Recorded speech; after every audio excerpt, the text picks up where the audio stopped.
أعوذ بالله من الشيطان الرجيم. بسم الله الرحمن الرحيم.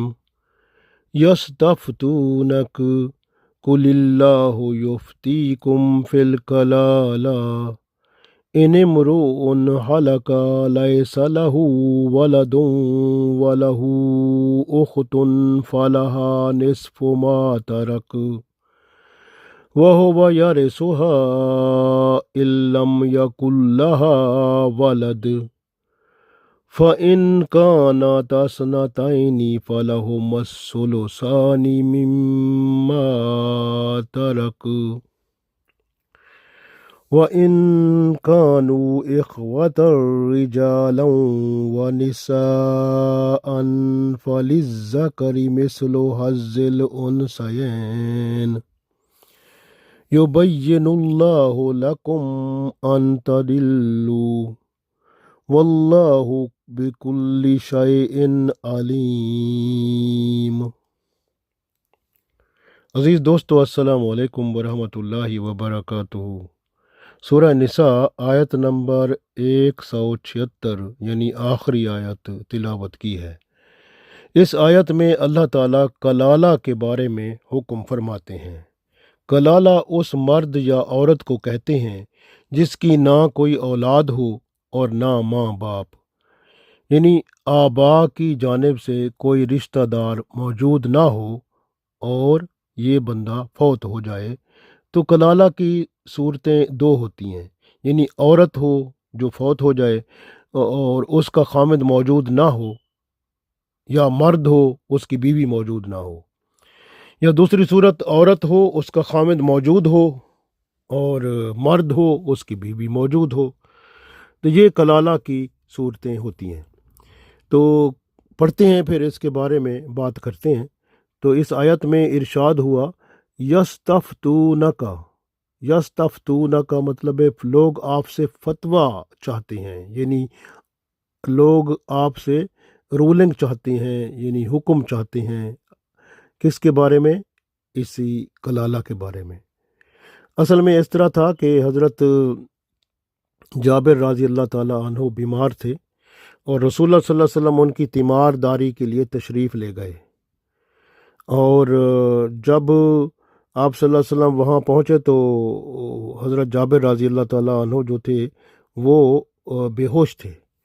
تو آپ صلی اللہ علیہ وسلم نے وہاں وضو فرمایا اور وضو کا بچا ہوا پانی جو تھا نا وہ حضرت جابر رضی اللہ تعالیٰ عنہ پر چھڑکا، تو پھر وہ ہوش میں آ گئے. تو انہوں نے آپ صلی اللہ علیہ وآلہ وسلم سے عرض کیا کہ اگر میں فوت ہو جاؤں تو میرا تو کوئی اولاد بھی نہیں ہے، ماں باپ بھی نہیں ہے، تو میری جائیداد جو ہے کیسے تقسیم ہوگی؟ یعنی وہ کلالہ بطور تھے. تو پھر اللہ تعالیٰ نے یہ آیت نازل فرمائی. تو اس لیے اللہ تعالیٰ نے ارشاد فرمایا اس آیت میں یستفتونک، یعنی لوگ آپ سے فتویٰ مانگتے ہیں، حکم مانگتے ہیں.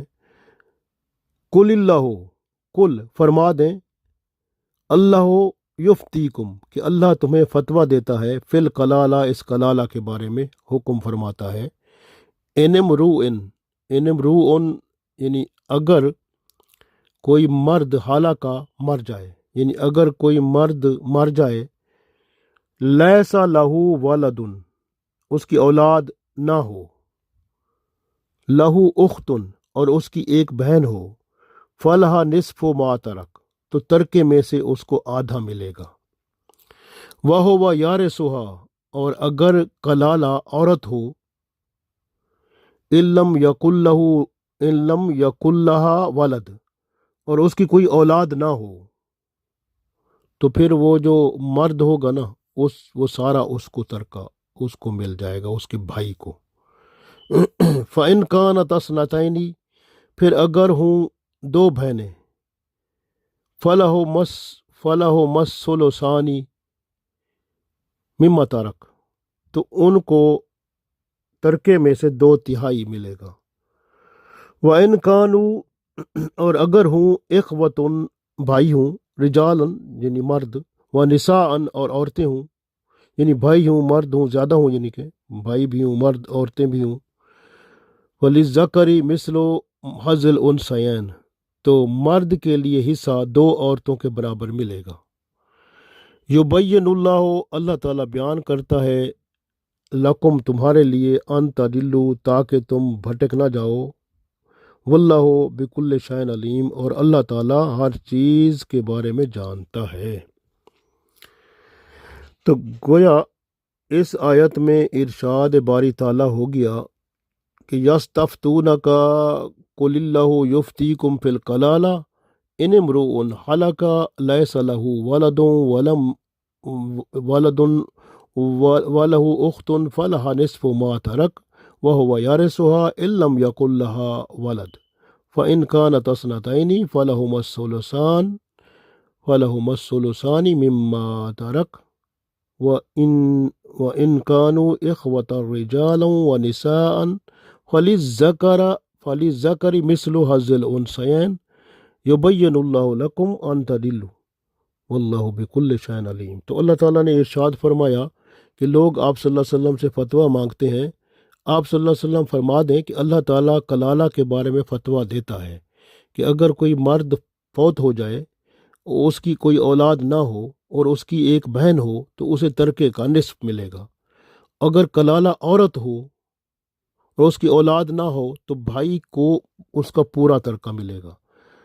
پھر اگر ہوں دو بہنیں تو ان کے لیے ترکے سے 2/3 ملے گا۔ پھر اگر ہوں بھائی بہن، کچھ مرد اور کچھ عورتیں، تو مرد کے لیے حصہ 2 عورتوں کے برابر ملے گا۔ اس طرح اللہ تعالیٰ کھل کر بیان فرماتا ہے تمہارے لیے تاکہ آپ بھٹک نہ جاؤ، اور اللہ تعالیٰ ہر چیز کا جاننے والا ہے۔ تو اس میں سب سے پہلے کیا ہوگا کہ پہلے تو تجہیز و تکفین کا خرچہ نکال لیں، اگر اس کا قرضہ ہے، فوت جو ہو گیا ہے اس کا قرضہ ہے وہ بھی نکال لیں۔ پھر اس کی کوئی وصیت ہے تو وہ بھی، وصیت تیسرے حصے سے نکل جاتی وہ بھی نکال لیں۔ باقی جو ورثہ بچتا ہے وہ تقسیم ہوگا۔ تو اس لیے جو ہے یہ ورثے کو تقسیم کرنا جو ہے اس کو اللہ تعالیٰ نے آسان کر دیا یہ کلالہ کے حکم سے، یہ اس آیت میں ارشاد فرما کر۔ تو گویا یعنی اس آیت میں پتہ چل گیا، جب حضرت عمر رضی اللہ تعالیٰ عنہ رسول اللہ صلی اللہ علیہ وسلم سے اکثر پوچھ رہے تھے کہ کلالہ کے بارے میں، تو آپ صلی اللہ علیہ وسلم نے اسی آیت کا ارشاد فرمایا تھا۔ تو کلالہ کا مطلب یہی ہے کہ آدمی اگر فوت ہو جائے، اس کے والدین میں سے کوئی زندہ نہ ہو، اس کی اولاد نہ ہو، پھر اس کی وراثت کیسے تقسیم ہوگی؟ تو اللہ تعالیٰ نے ارشاد فرما دیا کہ اس کے والدین نہ ہوں، اولاد نہ ہو، صرف ایک بہن ہو، یعنی مرد فوت ہو جاتا ہے، کلالہ ہے، تو اس کے والدین نہیں ہیں، اس کی اولاد نہیں ہے، صرف ایک بہن ہے، تو جو ترکہ ہے اس کا چھوڑا ہوا، اس میں سے وہ بہن کو آدھا ملے گا۔ اسی طرح اگر بہن جو ہے وہ کلالہ ہے، یعنی اس کی اولاد نہیں ہے اور وہ فوت ہو جاتی ہے، تو بھائی جو ہے اپنی بہن کی جائیداد کا کل وارث ہوگا۔ اسی طرح اگر کلالہ مرد ہو اور اس کی 2 بہنیں ہوں تو ان کو ترکے کا 2/3 ملے گا۔ اگر کلالہ شخص کے کئی بہن بھائی ہوں تو مرد کو 2 عورتوں کے برابر حصہ ملے گا۔ وراثت کے دوسرے احکام اسی سورہ نساء کی آیت نمبر 11 اور 12 میں موجود ہیں۔ اسی طرح اولاد جو ہے وہ 3 طرح کی ہوتی ہے، یعنی حقیقی سگے بہن بھائی ہوتے ہیں نا، یہ جن کے ماں باپ ایک ہوتے ہیں، یہ ایک اولاد اس طرح کی ہوتی ہے۔ ایک اولاد ہوتی ہے الاتی، جس کو سوتیلے بہن بھائی کہتے ہیں، وہ بھی ہوتی ہے، جن کا باپ ایک ہوتا ہے مگر ماں الگ الگ ہوتی ہے۔ اور تیسری قسم کی اولاد ہوتی ہے اخیافی، یعنی ماں ایک ہوتی ہے، باپ الگ الگ ہوتے ہیں، یعنی بیوہ تھی، اس نے شادی کی، تو اس طرح سے پیچھے اس کے بچے تھے تو اب وہ باپ الگ الگ ہو گئے، اور اس طرح سے اخیافی کہتے ہیں اس کو۔ تو یہ جو ہے ماں ایک ہوتی ہے اور باپ الگ الگ ہوتے ہیں۔ تو جو احکام اس صورت کی آیت نمبر 12 میں موجود ہیں، یعنی وراثت کے، وہ اخیافی بہن بھائیوں کے بارے میں ہیں، اور جو احکام وراثت اس آیت یعنی 176 میں موجود ہیں، یہ ابھی پڑھ رہے ہیں جو ہم نے اس آیت میں پڑھا ہے، یہ حقیقی اور سوتیلے بہن بھائیوں کے بارے میں ہیں۔ کلالہ کے حقیقی بہن بھائی اگر موجود ہوں اور سوتیلے بھی موجود ہوں تو حقیقی بہن بھائیوں کی موجودگی میں سوتیلے جو ہیں وہ محروم رہیں گے۔ اگر حقیقی نہ ہوں تو سوتیلے بہن بھائیوں میں جائیداد تقسیم ہوگی۔ تقسیم میراث ایسے ہوگی جیسے اولاد کی ہوتی ہے۔ اگر صرف ایک بہن ہو تو اسے آدھا حصہ ملے گا، دو ہوں یا دو سے زیادہ ہوں تو ان کو دو تہائی ملے گا۔ اگر صرف بھائی ہو تو تمام ترکے کا وہ واحد وارث ہوگا۔ اگر بہن بھائی ملے جلے ہوں تو ان میں سے ہر مرد کو دو حصے اور عورت کو ایک حصہ ملے گا۔ کلالہ عورت ہے، مثال لیتے ہیں، مثال کے طور پر کلالہ ایک عورت ہے، اس کا خامد موجود ہے تو اس کی ایک بہن بھی زندہ ہے۔ اب آدھا حصہ خامد کو ملے گا، آدھا حصہ بہن کو مل جائے گا۔ اسی طرح کلالہ کے سگے بہن بھائی اگر نہ ہوں، سوتیلے بہن بھائی ہوں، تو مرد کو عورت سے دگنا ملے گا۔ اگر عورت کے صرف بھائی ہوں تو وہ بہن کے ترکے کے وارث ہیں، وہ عصبہ ہیں۔ فقط بھائی ہوں تو وہ عصبہ کہلاتے ہیں، اور چچا اور اس کی اولاد اور بھائی کی اولاد کو بھی عصبہ کہتے ہیں۔ فرائض تقسیم سے جو بچ جائے گا وہ عصبہ کو ملتا ہے۔ اس طرح سے یہ تقسیم ہوتی ہے۔ تو یہ جو ہے اللہ تعالیٰ نے ارشاد فرما دیا، اور یہ معاملہ جو کلالہ کا تھا اللہ تعالیٰ نے اس کو بڑی خوبصورتی سے حل فرما دیا۔ تو اس میں یہ بھی ہوتا ہے، جیسے آپ اس میں اللہ تعالیٰ نے ارشاد فرمایا کہ ان امرؤ ہلاکا، کہ جب مرد کوئی فوت ہو جاتا ہے اور وہ کلالہ ہوتا ہے، لیس لہ ولد ولہ اخت، اگر اس کی بہن ہے اور کوئی اولاد وغیرہ نہیں ہے تو بہن کیا، فلہ نصف ما ترک، تو پھر وہ ترکے کا نصف یعنی آدھا لے لے گی، بہن کو مل جائے گا۔ باقی آدھا کدھر جائے گا؟ باقی آدھا جو ہے وہ عصبہ کو ملے گا۔ اب یہ بات ہے۔ اور اگر عصبہ وغیرہ، عصبہ کا مطلب ہے وہ چچا کے بھائی یا بھائی ہیں اگر کوئی اس کے دوسرے یعنی، تو سوتیلے بھائی یعنی، اور یا بھائی وہ چچا کے بھائی ہیں یا چچا ہے اس کی اولاد ہے تو اس کو عصبہ کہتے ہیں، اس کو مل جائے گا۔ تو یا پھر اگر وہ نہیں ہے تو پھر وہ بیت المال میں جمع ہوگا۔ تو اس طرح سے یعنی کہ یہ معاملات ہیں، اور باقی معاملات اس وراثت کے جو ہیں وہ آپ مفتی صاحب سے پوچھ سکتے ہیں، جو اس کا مطلب ہے ماشاء اللہ مفتی بڑے وہ سند یافتہ ہوتے ہیں اور بڑا عالم دین ہوتے ہیں، تو ان سے آپ مزید وراثت کے معاملات پوچھ سکتے ہیں۔